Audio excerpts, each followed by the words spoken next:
नमस्कार। इस वक्त की बहुत बड़ी खबर आ रही है। धर्मेंद्र प्रधान का इस्तीफा हो गया है। धर्मेंद्र प्रधान ने अपना इस्तीफा दे दिया है। उन्होंने एक्स पर पोस्ट करते हुए एक इस्तीफे वाला लेटर जारी किया है। लगातार जो छात्र मांग कर रहे थे कि धर्मेंद्र प्रधान के इस्तीफे तक ये आंदोलन चलता रहेगा, तो अब धर्मेंद्र प्रधान का इस्तीफा हो गया है। तो क्या ऐसे में छात्र जो है वो अब इस आंदोलन को खत्म कर देंगे? इस पर बात करने के लिए हमारे साथ हमारे संपादक जी ब्रजेश तिवारी जी हैं, उनसे जानेंगे। सर, धर्मेंद्र प्रधान का इस्तीफा हो गया है और जो लगातार छात्र मांग कर रहे थे मोदी सरकार से, वो अब उनको मिल गया है। इस्तीफा दे दिया आखिर धर्मेंद्र प्रधान ने। ट्विटर पे यानी एक्स पे ये पोस्ट करते हुए अपने इस्तीफा को दिया है। 2 पेज का ये पूरा इस्तीफा है। सबसे पहले इस्तीफे पे बात करते हैं। प्रधानमंत्री जी को आपने देखा, जब उन्होंने युवाओं से बात करना था, छात्रों से बात करना था, तो उन्होंने इंस्टाग्राम का सहारा लिया, लेकिन एक्स पे प्रॉपर वो पैरेलल पोस्ट करते रहे।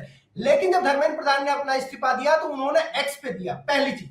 दूसरी चीज, ये जो उनका इस्तीफा है, ये 2 पेज का इस्तीफा, ना ये शिक्षा मंत्रालय के लेटर हेड पे है, ना धर्मेंद्र प्रधान जो सांसद है उनके लेटर हेड पे है। ये दोनों लेटर ना कोई किसी लेटर हेड पे नहीं। और तीसरा सबसे बड़ी बात, धर्मेंद्र प्रधान का ना इस पे कोई साइन है, ना कोई सील है। अब ये बात है कि इन्होंने या तो आपाधापी में इस्तीफा दिया होगा कि हाँ भाई बहुत इमरजेंसी है, जल्द में इस्तीफा देते, लेकिन ऐसा भी नहीं है। 3 मई 2026 को, एक बार फिर से बताता हूँ, 3 मई 2026 को यूजीसी नेट पेपर लीक हुआ था। उसके बाद आज जाके 25 जुलाई 2026 को आपने इस्तीफा दिया। बहुत टाइम होता है, आराम से लेटर हेड पे सजा के आप प्रिंट लगाते, लेमिनेटेड करके। फिर इतना आपाधापी में आपने क्यों इस्तीफा आपको देना पड़ा? अब आते हैं इस्तीफा में उन्होंने क्या लिखा है। मैं पिछले 4 दशकों से अधिक समय से छात्र, शिक्षक और शिक्षा सुधार के लिए समर्पित रहा हूं। मेरा सदैव ये विश्वास रहा है कि एक सशक्त, समावेशी और दूरदर्शी शिक्षा व्यवस्था ही सशक्त राष्ट्र की आधारशिला होती है। मैं देश के युवाओं की आकांक्षाओं, भावनाओं और उनकी न्यायोचित अपेक्षाओं का गहरा सम्मान करता हूं। ध्यान दीजिएगा, भारत की युवा पीढ़ी के सपनों को साकार करने के लिए हम सभी के राजनीति एवं सामाजिक जीवन का नेतृत्व संकल्प रहा है। आदरणीय प्रधानमंत्री जी की दूरदर्शी नेतृत्व में राष्ट्र की सेवा करने का जो अवसर मुझे प्राप्त हुआ, उसके लिए मैं प्रधानमंत्री जी का आभार प्रकट करता हूं। किंतु 3 मई 2026 को हुई नेट यूजीसी की परीक्षा में सामने आई अनियमितता पाई गई। भारत सरकार ने इसको तुरंत संज्ञान में लेते हुए जांच सीबीआई को सौंपा और परीक्षा को रद्द किया और पुनः परीक्षा की तिथि घोषित की। इसके साथ ही अगले वर्ष से इस परीक्षा को सीबीटी मोड में कराने का निर्णय लिया गया। लंबा 2 पेज का है, पूरा पढ़ेंगे, लेकिन अब इसके साथ इसके अंदर की बात भी तो बताते चले। भैया पहली बात तो यही है, क्या इतना विलंब से क्यों, और विलंब से किया तो आपका लेटर हेड क्यों नहीं है? कल को ये हो जाएगा कि ट्विटर अकाउंट क्या पता मेरा हैक था, ट्विटर अकाउंट हैक हो गया था, किसी और ने फोटो बना के डाल दिया, वो मेरा इस्तीफा था ही नहीं। ये बच्चे जो आज जंतर मंतर पे बैठे हैं, ये शांत हो जाएंगे। ये बस परसेप्शन, ऐसा हो सकता है बात कर रहे, ऐसा है, ये हम दावा नहीं कर रहे हैं। अगर होता या तो धर्मेंद्र प्रधान अपने लेटर हेड पे देते, जो सांसद है, या तो कैबिनेट जो वो शिक्षा मंत्रालय के लेटर हेड पे देते। अगर नहीं भी देते तो कम से कम साइन और मुहर तो मार देते। सादे पन्ने, ये तो सादा पन्ना, ये तो मैं और आप बैठ के निकाल लेंगे अपने ऑफिस से। इसको कैसे प्रमाणित किया जा सकता है? हाँ, ये धर्मेंद्र प्रधान ने लिखा है, अपने हाथों में शब्द उनके हैं, ये भाव उनका है। या फिर लिखा हो तो कल को कह देंगे जी हमारा तो ट्विटर अकाउंट कहीं फॉरेन से, पाकिस्तान से ऐसा हैक हो गया, मुझे पता ही नहीं चला ये ट्वीट किसने कर दिया। लेकिन इस बीच में जंतर मंतर बैठे सभी छात्रों के लिए एक बहुत अच्छी बात यह है कि आखिरकार देर आए दुरुस्त है, उन्होंने इस्तीफा दे दिया। जो लगातार छात्र जिस चीज की मांग कर रहे थे, वो उन्होंने इस्तीफा दे दिया है। लेकिन सर, कहीं ना कहीं जो जैसे इन्होंने अपने लेटर हेड पे नहीं दिया है, तो जो आप बात कह रहे हैं कि कल को ये हो सकता है कि कहा जाए कि उनका ट्विटर हैंडल हैक हो गया, ठीक, और हैक करने के बाद इसे पोस्ट किया गया है, फर्जी भी बता सकते हैं, ऐसी मतलब हो सकता है।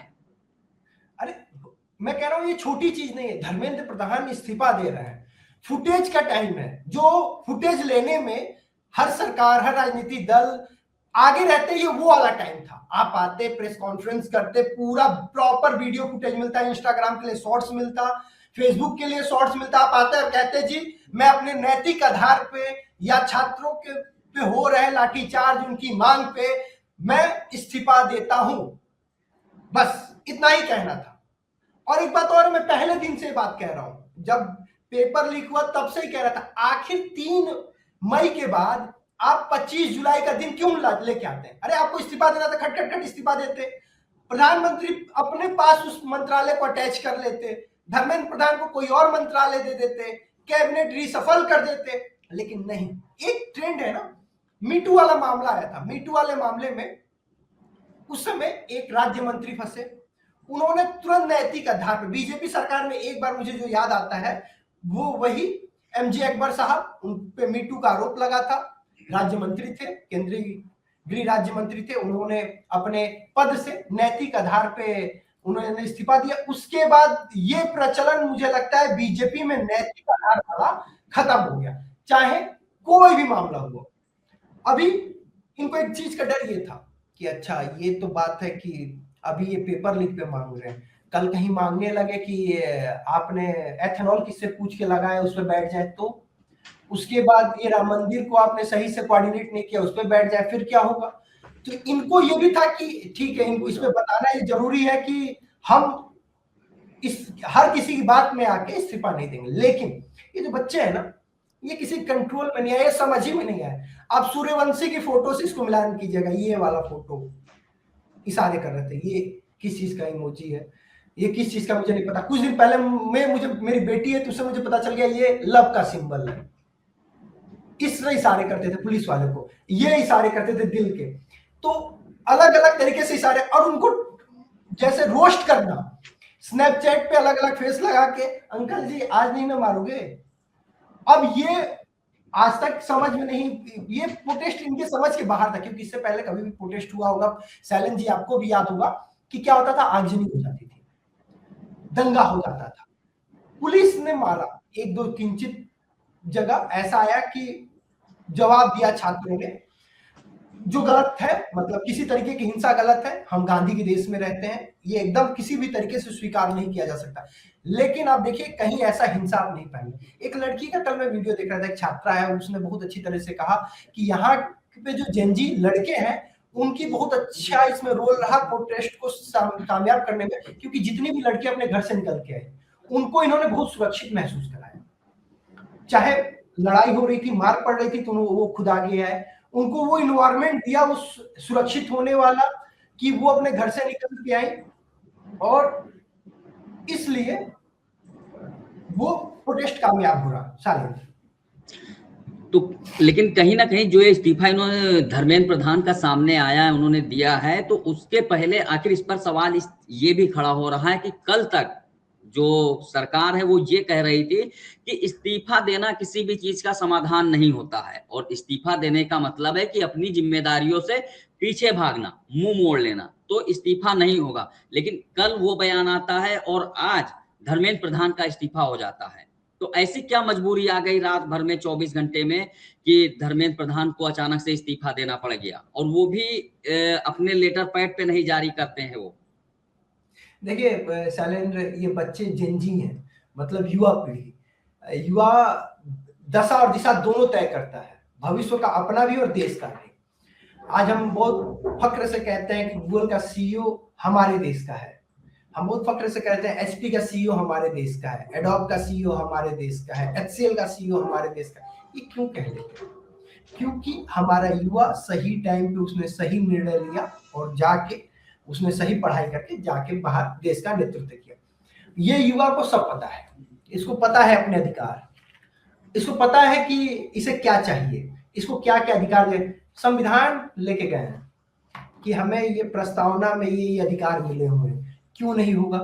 और अच्छे, मतलब एक आप बहुत मैच्योर व्यक्ति से बात करेंगे, वो भी बात करने में वो हिचक जाएगा जिस हिसाब से बच्चे बात कर रहे हैं। आजकल वो सोशल में देखिए, एक सोशल मीडिया आने के बाद सभी चूंकि पत्रकार भी हो गए, सभी ब्लॉगर हो गए, तो उन्हें वो हिचक नहीं है। जैसे आज किसी अनजान व्यक्ति के सामने कैमरा ऑन कर दीजिए तो हिचकिचा जाएगा। वो बच्चे उनको खुद में ब्लॉगर हैं, ये देखिए मेरे घर में क्या होता है, 3 साल का बच्चा फोन उठा के बोलना शुरू कर दिया है, तो वो पुलिस वाले के सामने बोलने में नहीं हिचक रहे हैं। वो मंत्री विधायक के सामने बोलने में नहीं हिचक रहे हैं। और ये वो बच्चे हैं जिनको स्कूल में मारने में प्रतिबंध है। हमारे यहाँ बड़का लाठी से मारा जाता था जब हम लोग स्कूल में थे, मुड़ा मुड़ा मारते थे टीचर। अब तो ऐसा है कि टीचर मारेंगे तो प्रिंसिपल से जाके कंप्लेन कर देते कि वो टीचर मारा है, आपने एक्शन नहीं लिया था, कल पापा आएंगे। और पापा भी नहीं आया तो ट्विटर पे ट्वीट कर दिया और खुद डीएम के पास चले गए। हजारों वीडियो ऐसा है कि वो डीएम के पास जाके शिकायत कर रहे कि वो प्रिंसिपल ने मारा, उस पर अभी तक कोई एक्शन नहीं है, एक्शन क्यों नहीं लिया जा रहा है। इनको अपना अधिकार पता है। सोशल मीडिया ने वो सब चीज फ्लोट कर दिया। आज हर एक व्यक्ति को अपना अधिकार पता है। वो हर ऊपर से लेकर नीचे तक वो फोन देखता है दिन भर, जिसको हम व्हाट्सएप यूनिवर्सिटी कहते हैं, आधा सच आधा झूठ, उस व्हाट्सएप यूनिवर्सिटी से उसे सब पता है। और वो सब काम किया है उसने इस बार जंतर मंतर प्रोटेस्ट में। आपका बहुत बहुत धन्यवाद सर। और बाकी जो इस्तीफे की बात थी वो धर्मेंद्र प्रधान ने दे दिया है, तो अब सवाल ये खड़ा होता है कि क्या जो जेन जी जंतर मंतर पर प्रदर्शन कर रहे हैं वो वहीं से वापस लौट जाएंगे, इनका धरना प्रदर्शन खत्म हो जाएगा? क्योंकि जिस तरीके से वो सिर्फ एक चीज की मांग कर रहे थे कि धर्मेंद्र प्रधान का इस्तीफा हो, और इस्तीफे से कम कुछ भी मंजूर नहीं है। तो अब ऐसे में ये भी देखा जाना चाहिए कि जब धर्मेंद्र प्रधान का इस्तीफा हो गया है तो क्या ये धरना प्रदर्शन जो पूरे देश भर में चल रहा है, देश के कोने कोने में, क्या वो पूरी तरीके से खत्म हो जाएगा? क्योंकि जब कल जेपी नड्डा से मुलाकात हुई थी सीजेपी की, तो सीजेपी ने अपनी जिन मांगों को रखा था उसमें से कई सारी मांगे और हैं जो पीड़ित परिवारों को लेकर हैं और इनकी कुछ शिक्षा व्यवस्था को लेकर थी। तो उसको लेकर क्या ये अभी भी अपना आंदोलन करते रहेंगे या फिर जंतर मंतर से ये वापस जाएंगे?